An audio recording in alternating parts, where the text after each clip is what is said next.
I'll call the city council meeting to order. Clerk, please call the roll.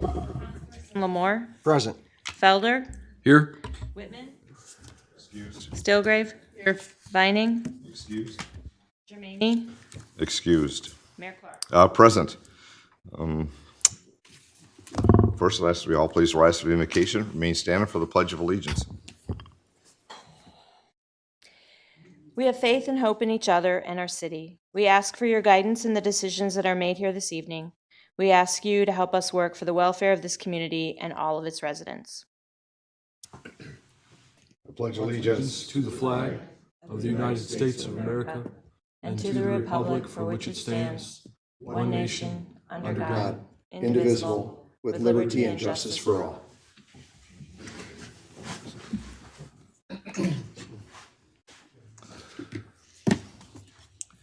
Clerk, next item, please. The next item is the approval of the regular agenda. So, Mr. Pastou, I know we have some items because with the council here this evening. There's items that we've discussed at the work session regarding having removed from the agenda. Thank you, Your Honor. Items under the consent agenda to be removed would be, and again, because we don't have 5 members, these items would all require 5 affirmative votes. Sorry about that. Item 3516, the Orchard East Sub-Area Plane Change Order. Item 3537, Budget Amendment, General Fund Transfer to CDBG Fund. And 3531, Water Department Inventory and 4-year meter replacement conversion program. Under the City Council action, item 3536, City Attorney Renewal Retainer Agreement, and item 3534, which would be the former Lazy Boy site redevelopment contract for daylighting of Mason Run Drain. Those would be the items that would have to be removed tonight. Thank you. I'll be looking for a motion. Your Honor, I'd like to make a motion to amend the agenda to remove items number 3516, 3537, and 3531 from the consent agenda, and 3536 and 3534 from the council action due to our lack of majority needed to vote on these items. There's a motion by Councilwoman Moore, supported by Councilwoman Stillgrave for the motion stated on the amendment to the regular agenda. Any other comments? Clerk, please call the roll. Councilperson Lamore, Yes. Felder, Yes. Stillgrave, Yes. Mayor Clark. Yes. Next item, please. The next item is the consent agenda, and for item B, approval of payments to vendors, the amount should read $903,519.32, 903,519.32. Thank you. Are there any items on the consent agenda the council wishes to have pulled for further discussion? The remaining 2 items. Seeing none, is there any, those present here this evening, any items on the consent agenda wish to have pulled for further discussion? The 2 remaining items, Traffic Committee and appointments. Seeing none, a motion would be in order. And Councilman Felder. Your Honor, I'd like to make a motion that all items on the consent agenda be accepted, placed on file, recommendations carried out, and resolutions adopted. Second. It's motion by Councilman Felder, supported by Councilwoman Moore. The remaining items on the consent agenda be accepted, placed on file, recommendations carried out, and resolutions adopted. Clerk, please call the roll. Councilperson Lamore, Yes. Felder, Stillgrave, Yes. Mayor Clark. Yes. Next item, please. We have nothing under presentations, communications, and public hearings, so we will move to council action. And the remaining item is item 3532, authorization for code enforcement legal action. Thank you, Mr. Pastou. Or Mr. Cochran, Mr. Buds. Your Honor and Counsel, the item that's before you is to authorize additional blight enforcement action or code enforcement action on 4 properties which are listed in the agenda. The 4 properties that are part of our new blight enforcement process, and I'd like to thank my colleague, Assistant City Attorney for Code Enforcement, Gene O'Brien, for bringing these matters forward as items for your consideration this evening. These are 4 properties that have all received multiple notices, first from the city directly, and then an attempt from our office in order to compel a certain action to clean up the blight and conditions at the properties. And I believe you've been provided with the background information on each of those. There has been little to no contact with them. I will say, in a couple of instances, there have been promises of action to be undertaken or requests for delay in the proceedings. It would be our position that the recommendation is to have council authorize us to proceed on these, with the understanding that the city attorney and the assistant city attorney would have discretion if for some reason these items were to be cleaned up in this short order, that we could obviously report that back to you and not proceed with any court action. But as it stands today, excuse me, we would ask for your authorization to proceed with the filing of complaints and pursuing circuit court action to enforce the blight and code enforcement issues at 325 South Rossler, 312 West 4th, 212 Cass, and 412 Washington. Any questions from council? If not, Councilman Lamore. Just make a motion, Your Honor, to authorize the city attorney's office to proceed filing complaints and pursuing circuit court judgments to enforce blight abatement and/or code enforcement at 325 South Rossler, 312 West 4th, 212 Cass, and 412 Washington. There's a motion by Councilman Lamore, supported by Councilwoman Stilgrave on item 3532, authorization for code enforcement legal action for the item stated. Any other comments? Clerk, please call the roll. Councilperson Lamore? Yes. Felder? Yes. Steelgrave? Yes. Mayor Clark? Yes. Next item. I have no further items, Your Honor. Okay. Council comments. It is May. Councilman Lamore. Thank you, Your Honor. I have 3 things to go over here. I wish first to apologize to Brian and Jody Egan and Barry Leroy. I am apologizing for the questioning of the River Raise in Action film that was on our council agenda at the last April meeting. My questions were misunderstood because I did not explain well enough my attempt at asking a rhetorical question. I know that the Egans are performing their duties without bias or favoritism, which I knew all along. But because of public questioning, I attempted to end such questioning.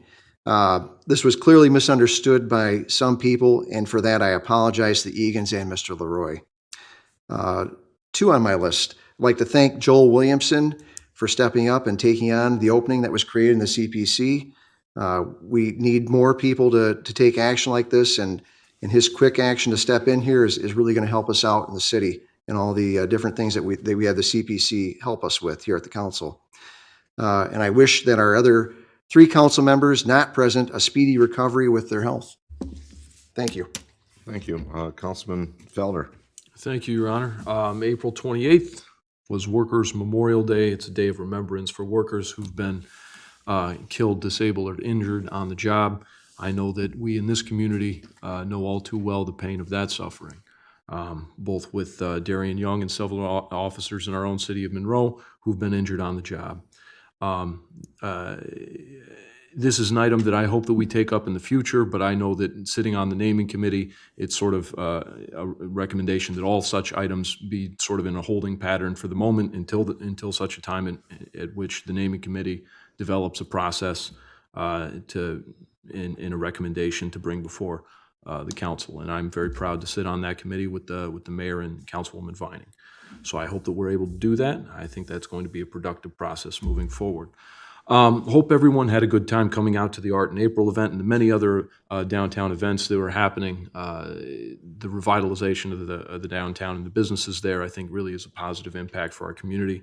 I also want to thank Manor School and Principal Bunden and the mayor for coming with me to attend the Arbor Day at Manor School while they planted a couple of trees. I think Robert, Jerry, and Jennifer were the names of the 3 trees they put in the ground there. So that was a fun day with the kids. And I'm pleased to say that my son will be going there next year. So very good. Councilwoman Stilgrave. The only thing I have to say is what a wonderful event it was this weekend downtown. A lot of people that were everywhere, and it was just so cool to see. and wish all the mothers Happy Mother's Day. Thank you. Just a couple comments. I'll follow up with that. As the Vintage Market had their grand opening over the weekend. Had an opportunity to go out to Monroe Public School for the Generation E and see the young entrepreneurs that are within ours. I know that Representative Molino, he was there. He's with us here this evening, but he was there as well. See all this young talent that's out there and what the vision for how they're going to make and produce items and then pitch their product as well. But able to get back for the Vintage Market. And it was a great event, not only for themselves and their opening, the people were lined up to get in. There was very much activity downtown. And of course, they had the vendors in the parking lot, which we'll see more of that as well. And I know that the clerk's working on those items as well as we move forward. The other item, I want to thank the council for approving the two appointments. They were unexpired terms that were filled. Councilman Lamore mentioned that Joel Williamson is now the representative for the Citizens Planning Commission in Precinct 4. And there's also a appointment to the Employee Retirement Service Board and, of course, the Healthcare Board as well. And that is Lori Holden and another of our residents serving on that as well. So thank them for their willingness to serve and as we continue to move forward, but also thanks to the council for approving the appointments. That's all I have. Clerk Treasurer Lavoie. I just have two things, Your Honor. We have taxes, property taxes will be going out in the city next week. We're different than the rest of the county. Theirs will come later for the summer, but ours will be out next week. And then just a reminder, we are merging our hawker peddler and our mobile food truck ordinance, but while we're merging it, it doesn't mean that we don't still have a permitting process. So I just want to remind everyone that if you want to sell food on the streets of Monroe, or you want to set up and be a hawker peddler or a transient merchant, you want to knock on doors, just check with the clerk's office first, and that way we can get you properly licensed to do that. So that's all. I'll just make one final comment about the downtown is some of the activities that are going on and the new businesses that have opened up here in the last 2 or 3 months. So I went stopped in and saw Tony at Agua Dulce, and he said in each of the weekends 30% additional business has come through his doors as a result of the continued new businesses that are being developed and people finding their way downtown for all the activities and stores that are there. So I wanted to add that as well. Mr. Pastu? Thank you, Your Honor. The only thing, just following up with Councilman Lamore's apology related to the nature of the question, I think one of the things important to keep in mind, certainly with the members that have been involved with the documentary, that it's a remarkable story that's taken place here in Monroe with federal, state agencies working hand in hand collaboratively with local volunteers related to the recovery, environmental recovery of the River Raisin.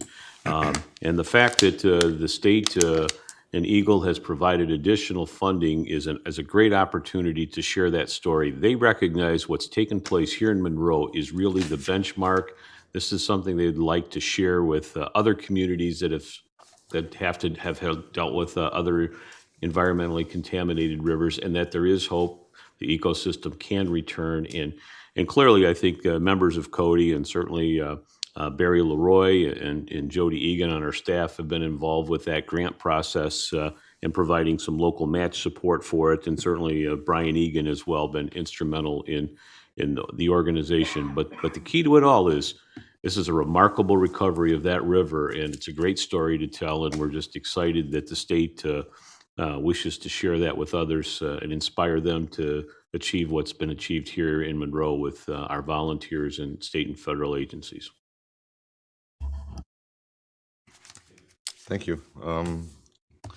Next item is citizens' comment. So at this time, if there's any those present this evening which make comment, just be mindful of the rules of the chamber. Please identify yourself, or in your jurisdiction as well, and 3 minutes.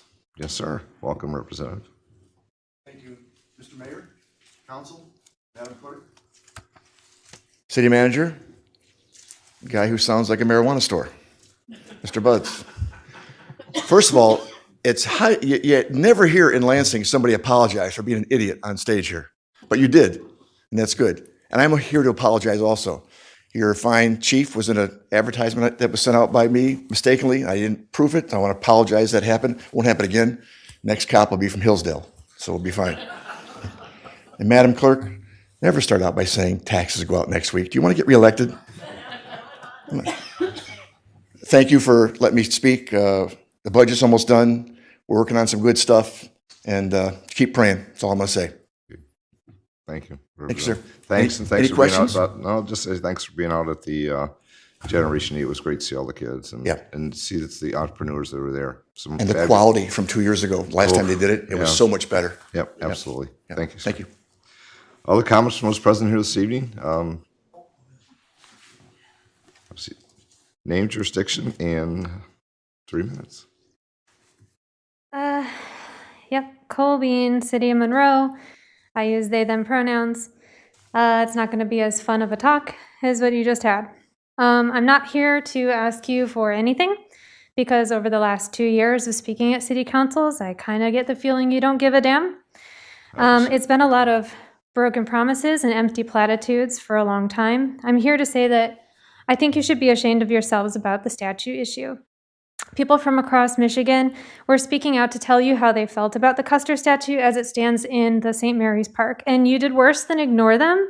You've silenced them, first by reducing the number of times citizens can have their comments, next by refusing to read letters anymore into the council meetings, and finally by not allowing for hybrid meetings when it was still dangerous for COVID.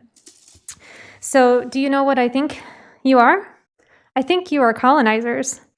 I think you're genocide apologists, and I think that you are upholding white supremacy by continuing to silence and ignore minoritized people if you do nothing.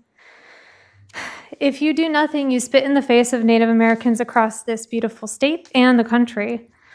Because not only did dozens of Native people call in to speak at your city council meetings, but they worked to pass resolutions in some of the biggest, largest, and most well-established Native American organizations across the country. And those votes were not contentious or they weren't divisive votes. They were unanimous because most Native Americans believe Custer is a war criminal. So in that mindset, Monroe celebrates a war criminal, and you are celebrating a war criminal by keeping him there. It's blatant disregard for Native Americans and mental health professionals who have spoken out and other citizens like myself. And it is what will tear Monroe apart, I believe.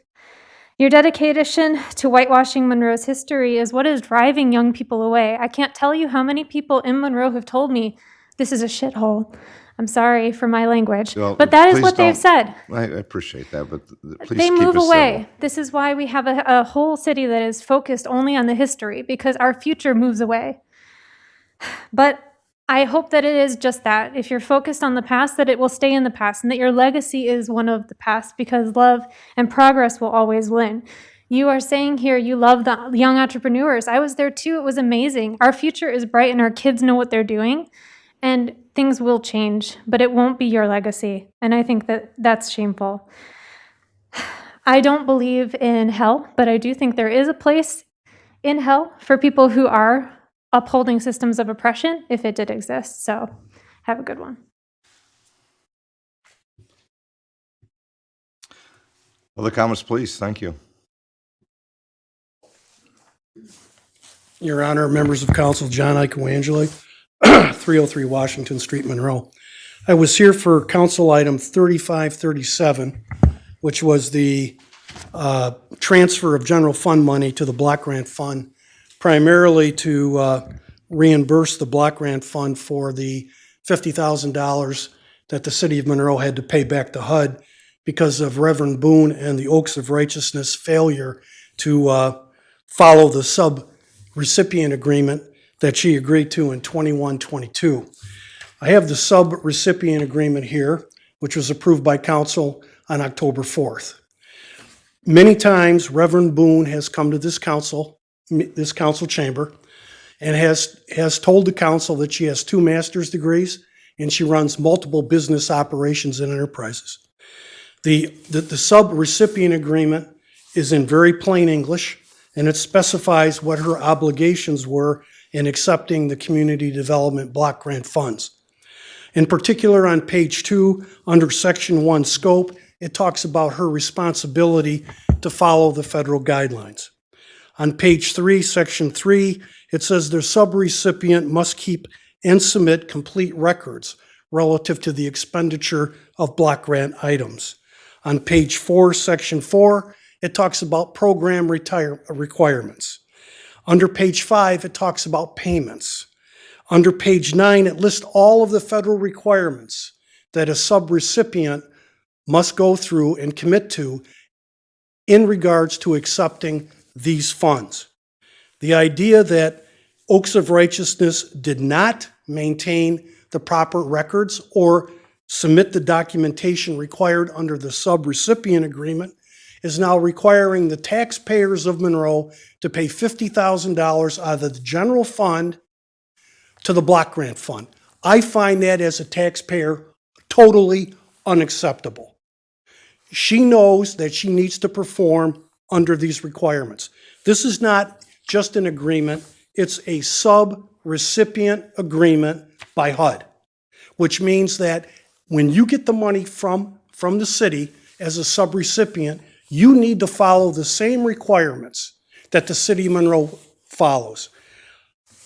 I accept the fact that the city is trying to kind of minimize this in the last paragraph that says, although the block grant application requires subrecipient to not acknowledge an obligation to comply with federal procurement procedures, city staff is reviewing all facets of its CDBG recipient application and agreement process. That's fine. Heather Boone, Reverend Boone, has been through this process before. She needs to be held accountable. I'm a taxpayer. She needs to repay the $50,000 to the city of Monroe. Now, I'm not going to be here 2 weeks from now because I have an engagement in Alpena. I have a long-standing professional relationship with the city of Alpena on the revitalization of their downtown.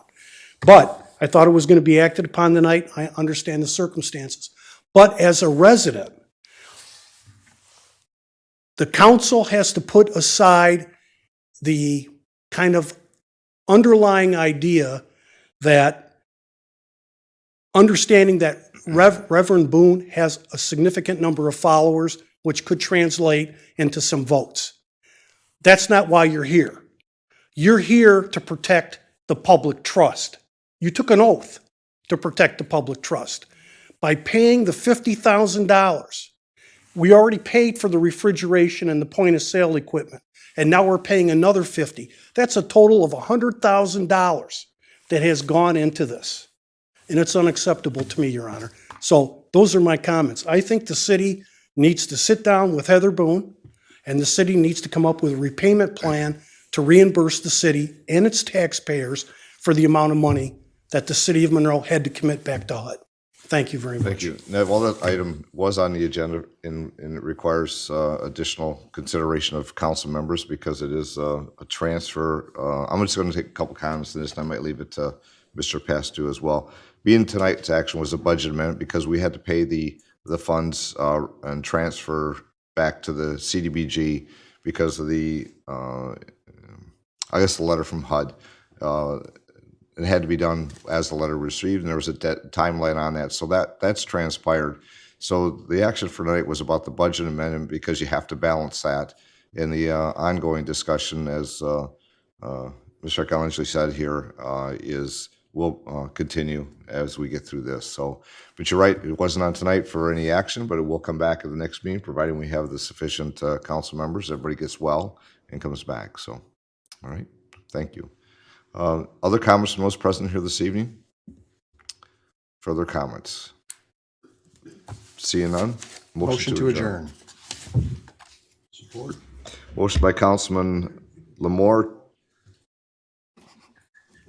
Felder to adjourn. Clerk, please call the roll. Moore? Yes. Felder? Yes. Stilgrave? Mayor Clark? Yes.